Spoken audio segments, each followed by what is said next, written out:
So the Great Awakening has begun as far as self-improvement. I've been seeing a lot of people who are now realizing that self-improvement was fed to us by social media. Basically, everybody has been just forcing self-improvement and personal development down our throat, especially if you have been using social media, which is basically everybody, for the past few years. And, this is one of those things that you never really would have expected, right? How could self-improvement possibly be deceptive? How could it be wrong? How could it be some sort of trick that we fall for? And self-improvement is very, very alluring. And I'm no different. A long time ago when I was, I don't know, early 20s, I was probably like 19, 20 years old, I got involved with Amway, the Amway Corporation, and a corporation called LTD, which sold Amway products. And if you know anything about Amway, it's multi-level marketing. And Leadership Team Development LTD was a company that assembled people to do the Amway multi-level marketing business. The Amway multi-level marketing business, just like the other multi-level marketing business, is effectively a scam, because the way it works is you need to bring more people in with the hopes of making a bunch of money and being successful so that they can buy products or buy memberships or whatever to get more people to come into the company, so that the people at the top make more and more money. And when I got sucked into that, it was very alluring to me, right? Because what does the mind really want? What did I really want at that time? What I really wanted was to be successful, to be the one that could get ahead, to actually be one of the ones that has my head on straight, right? Obviously the opportunities for social gain, social approval, social capital, and then of course money, right? They're like, oh, well, you can make 60,000 a year, and then you get to this level, and you can make 100,000 a year, and then you can make $1 million a year, or whatever the numbers are, right? So I got sucked into that. But the business model, the scam business model, was one thing. Another thing that really kept me going, which keeps a lot of people going in multi-level marketing or any sort of self-improvement, hocus pocus, a lot of, like the books and stuff, was the LTD side of the business, because LTD sold audio programs. They sold books. They sold self-help frameworks, these habits, read these books by these famous entrepreneurs, and these habits will cause you to become a millionaire. It's basically inevitable that you'll become a millionaire, or that this will happen if you follow these steps, if you follow these basic principles. So I got sucked into that. And, Amway LTD would hold these conferences, right? You've probably seen them. And people still hold conferences like this. They're not all involved with multi-level marketing. You see it all the time on the internet. All these people who want to sell you a masterclass. It's like, oh yeah, this is the millionaire mindset masterclass, or this is the alpha male masterclass, or this is the social judo masterclass, or whatever the case, spiritual masterclass. And with the high ticket price, right? What was interesting too about LTD, even though I was in the organization, right? I was one of the people that they got to come in. It still cost me money. So it didn't just cost the people money that I was trying to recruit. This is before I knew better. But it also cost me money to go to the meetings, right? These meetings would cost $300 for the ticket, for somebody in the organization, like to get into an event. It would cost me $300 to get into the event. And then when you get into the event at the front, before you go into the stadium or whatever, they have like a table set up. And then what's on the table? CDs of speakers, from their speech from the last event, books that the speakers have wrote, books from other famous people like Napoleon Hill and other self-help authors and whatnot. Then you go into the event, and the event's like 8 hours long. What are they talking about? All they're talking about is selling you the dream on how you can do what they did. And this is actually where I want to connect why you watching the video, if you're watching this video, this tells me that you have already awakened to the fact that this is there's something's not right about self-help, and I'm going to explain what that feeling is. I'm going to connect the dots. You guys probably don't, if you don't know, if you're new to the channel, I study the mind. I study the human mind. I study self-deception. That's a big area of focus for me. And so I'm going to talk to you about a massive self-deception in self-help. And guess what? It's not what you think. It's not that you got caught up in self-help and that you've been buying courses and reading books and meditating and doing all these things to improve your life. That, of course, that's the easy one. That's the medium one. You finally woke up to that already, but there's a deeper self-deception that is not about you, but it's actually about the people who write those books, the people who make those courses, the people that are already successful that swear by the principles that these principles are going to be what makes you successful. So let me explain to you the deception that's involved in doing this. So check it out. Self-improvement, personal development, this whole industry. This industry is not for the customer.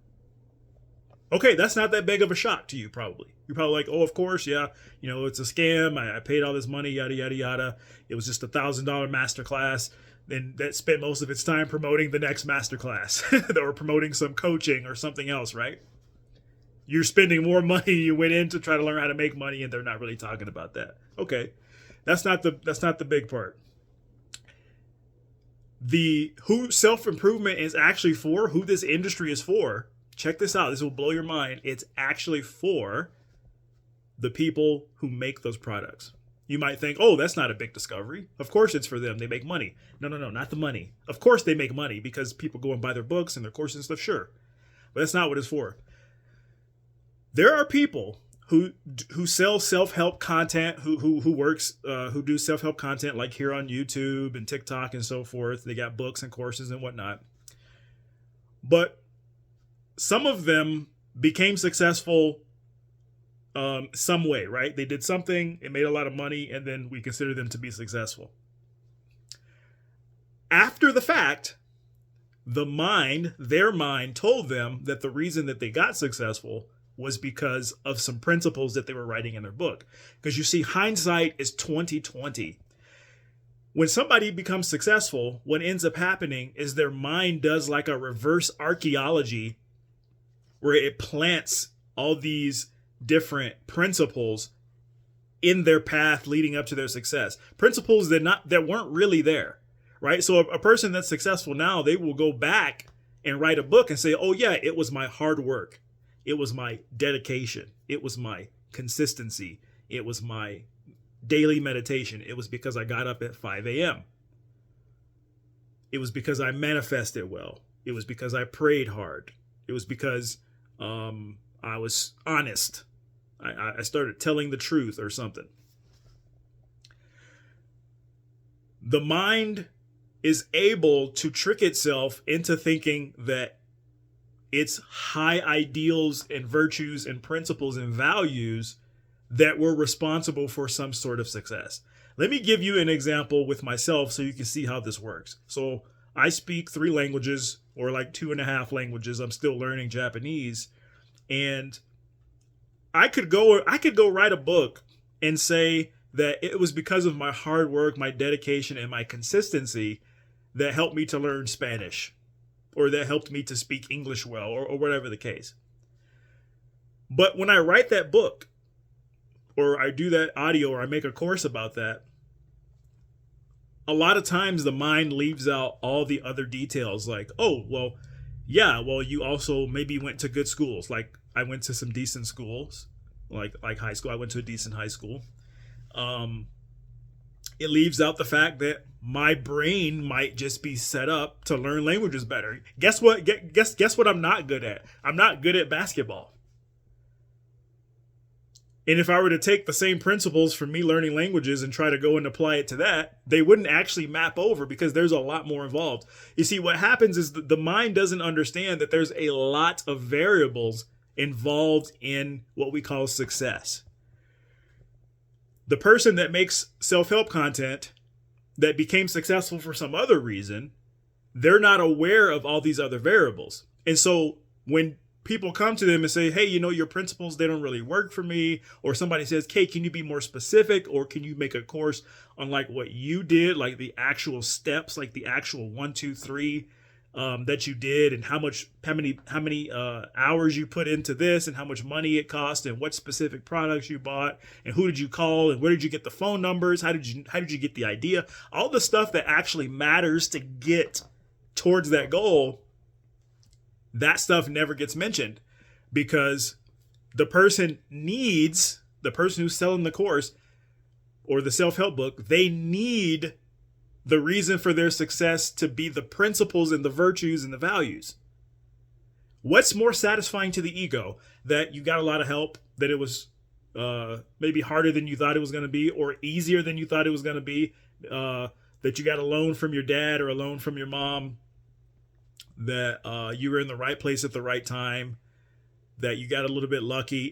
Does that sound good to the mind, or does hard work, dedication, consistency, meditation, woke up at 5 a.m., honesty, or does this sound good to the ego?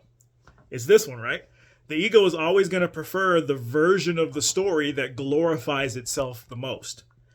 I would love for the truth to be that everything I have is due to some sort of like hard work or dedication. Like, for example, I've lived in 4 different states. It's like, yeah, but a person that's like way poorer than me, or maybe not as intelligent as me, and they have a learning disability, or whatever other variables, there's other things at play that cause another person to not be able to do that. It's not some self-help values. It's not just because I worked hard. As I got older, I started to realize this as well, because I am a hard worker, but there were many times where my hard work still did not lead to success. I worked for a company. I used to run a Jiffy Lube in Texas, and we worked for it was a DBA that owned 550 Jiffy Lubes approximately. And in 2019, I actually ranked in the top 10 in the organization. This is the biggest organization. They own the most Jiffy Lubes in the United States. And I ranked in 2019 in the top 10 out of all of these 550 stores. This was a huge success for me that year. I worked my ass off for sure that year. I never called off. I was the manager. I didn't even know how to work on cars when I first came in. So there was a huge learning curve for me. So yes, there was hard work there. But in the end, when it was time for me to be promoted to run about 10 of them at once, I was trying to move up into like a district manager role. Even though I was already one of the top 10 people in the company, the position was still given to somebody who was in like the bottom 500. So sometimes hard work doesn't actually equate to that. Intelligence, I put a lot of thought into, it wasn't just hard work. I put a lot of thought into the very psychology of like how to run my shop. I had to learn like, okay, well, how do I have to treat my employees? What do I have to pay them? And things like that. I had to do a lot of things that were not allowed, like paying people more money, for example. Now, I can look back at even an event like that and I can say, well, as far as I did get, it was all hard work. But even that would not be entirely true, even though I didn't get the promotion, because I'm aware that there are more variables to it than meets the eye. For example, somebody could have done the exact same things I did, but because I'm considered to be conventionally attractive, my results are going to skew in a better direction than another person. And a lot of people who do self-help are not honest about that. I'll never forget watching this popular, I'm not even going to say names, this popular like kind of self-help-ish guy on YouTube. He still makes videos. And I'm doing something else. I'm like washing dishes and I'm listening to him in the background. And he doesn't normally like give dating advice and stuff. But in one of his videos, he just stops for a second and he like uses his dating life as a quick example. I had never even heard him talk about it before.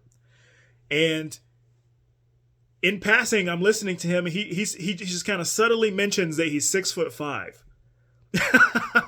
And I die laughing. I'm cracking up listening to this dude, to this sort of self-help YouTuber. I'm dying laughing. because I had no clue this dude was 6'5". And here he is on the internet trying to get people who are 5'5" and don't look as attractive as he do and aren't white like he is. And he's trying to moralize to them about principles and game in their life, because he's unaware of how effective being 6'5" and white is at changing the game for him. He's not conscious of that, or he doesn't want to be conscious of that because he needs it to be his game and his virtues that made it to where he was successful with dating. He needs that to be true, not that he's 6'5". None of us want it to be that we got lucky with the lottery. The ego doesn't like that story. The ego doesn't like the story that we got lucky. Think about it. There's a lot of people out here that, a lot of people don't want to win the lottery. A lot of people don't even play the lottery. And there's billions of dollars in it. You could literally just play the lottery and maybe get lucky one day.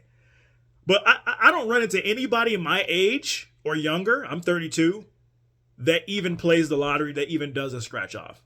And I think the reason that a lot of us don't do that is because we don't even want to be lucky. We actually do want to succeed. We love the triumph story. And this is where I'm going to tie it up at. It's our desire to actually work to attain things that causes us to get drawn into the allure of the self-help industry. It's actually the root reason. The root reason is because you don't just want money. You want to feel like you earned it. You want to feel like you really went and got it. You don't just want women to come knock on your door or men to come knock on your door, supermodels, to date you and have sex with you. You don't actually want that. No, you want to be able to go and get them, or or you want to be able to attract them some other way. You want to be the thing that manipulated the results in an intelligent way, such that it led to the results that you got. The self-help industry is crumbling because people are waking up to the fact that the people talking about how to get success, they're not aware of how they actually got it. So the deeper mechanism as to why it is this way is because they themselves need what they're saying to be true. Their mind needs a justification story for why they're successful, because no other story will do. What's the dude's name? I can't think of his name. There's so many. There's a few of. This isn't the one I was thinking of. Is it Chris Williamson or something? I could be wrong about the names. Chris, and then there's another one. I forget the specifics of their channel names. I don't watch them, but they've popped up in my feed before. But I'm too allergic to. Oh, what's the one dude? Ali. He's got some crazy name. Ali Abdal or something. He's got a pretty big channel. I've only ever seen like 2 or 3 minutes of one of his videos. But, he's another example of somebody who needs the principles to be true. That's why he keeps making the videos. His mind has already started to believe it. They're drinking their own Kool-Aid. And drinking your own Kool-Aid is a powerful idea too, but they're just not aware that what self-help is something for them. They don't realize they're actually doing it for them. They're not aware that it really doesn't work. So check it out. I just wanted to point this out, and then I'll end the video. We're almost at 20 minutes. Think about, let's say there's a virus going on, and I create like a cure for it, or a vaccine or something like that. And let's say a vaccine. So then I distribute this vaccine, and the vaccine is 10% effective. So it only saves 10% of people, but the other 90% die. Self-help people, they swear by self-help, even though the rate at which self-help actually makes millionaires, the rate at which self-help actually makes 5 out of 10, 4 out of 10 people get a 9 or 10 out of 10 person, the rate at which it actually produces a high level of success in your eyes is actually very low. It might even be worse than 10% effective. But notice how that doesn't stop the self-help industry for continuing to publish the same old stuff over and over. Think and Grow Rich, all the popular books that are in the self-help industry. The Millionaire Dad, and all these types of things. If I were to create a medicine that was only 10% effective, people would say that it's mostly a failure. But notice that we don't hold that same energy when we talk about self-help. Technically speaking, it fails more than it succeeds. Right? When you turn on your light switch when you come into the house, it works 99 out of 100 times. And then the one time it doesn't work, the light bulb is blown out. We consider that to be a good product. Like, it's successful, it's effective. But how much, just think about you and think about all the other people. Like, yeah, you may have made some leaps and bounds in your life. You made some progress. You made a little bit more money. You got a little bit better at your dating or whatever. You got a little bit of traction. But how many people do you know? If self-help was good, we would see just leaps and bounds. And notice that the mind can't actually handle the fact that it doesn't work. And so instead of just saying that it doesn't work, instead what it says is, you didn't try hard enough. You didn't do your manifestation right. You're waking up too late. You don't actually want it bad enough. You're a pussy. You're not a man. Notice the mind can invent. Listen to this. This is going to be the most significant thing you've ever heard in your life. And this will change your whole life. What I'm going to tell you right here. This is my spiritual lesson. This is not woo-woo shit. This is real life shit. Your mind can invent infinite shit. Your mind can invent infinite shit. You, watching the video, it can invent infinite shit. And so can everybody else's minds. When you understand that, your mind can invent infinite shit. This frees you up, especially from the stuff that other people are telling you. Every goddamn thing you hear needs to be taken with a pound of salt. Because people's minds can make up all sorts of shit. Good job waking up to what self-help really is and how the mind works and how self-help is actually for the person that's promoting it, because you need self-help to justify the success that you had from other reasons. Your mind can make up infinite shit. And I'm out.